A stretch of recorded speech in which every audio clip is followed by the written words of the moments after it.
Comme ce fut déjà le cas en 2017, Jean Lassalle s'est présenté comme candidat à l'élection présidentielle 2022. Très atypique dans sa façon de mener campagne, le député a été éliminé à l'issue du premier tour dimanche 10 avril 2022. Jean Lassalle a tout de même réussi l'exploit d'améliorer son score de 2017, étant donné qu'il a récolté plus de 3% des voix, se classant ainsi devant le candidat du Parti communiste, Fabien Roussel, mais aussi devant la candidate du Parti socialiste, Anne Hidalgo. À l'occasion du second tour de la présidentielle dimanche 24 avril 2022, Jean Lassalle est retourné dans son bureau de vote. Mais au lieu de choisir en Emmanuel Macron et Marine Le Pen, le député a mis en scène son abstention dans une vidéo publiée sur Twitter. En fait, le candidat malheureux du premier tour était sur le point de glisser son bulletin dans l'urne, avant de finalement de raviser, et donc pas conséquent de s'abstenir.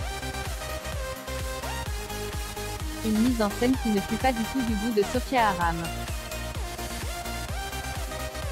En effet, l'humoriste qui officie sur l'antenne de France Inter n'a pas hésité à tacler Jean Lassalle à ce sujet.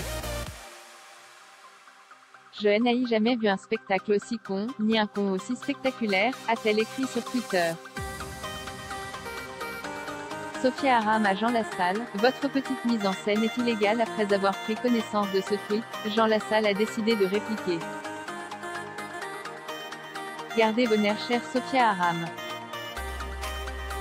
Tâchez de vous souvenir de temps à autre que vous travaillez pour la radio nationale financée, je l'espère pour toujours, par nos impôts, a écrit le député sur le réseau social.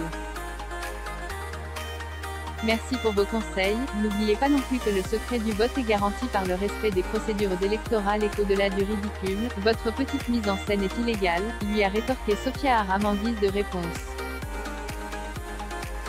L'humoriste a parfaitement raison car Jean Lassalle a effectivement enfreint l'une des règles dictées par le code électoral avec cette mise en scène. Ce code stipule que toute discussion ou délibération des électeurs est interdite à l'intérieur des bureaux de vote, souligne le Huffington Post.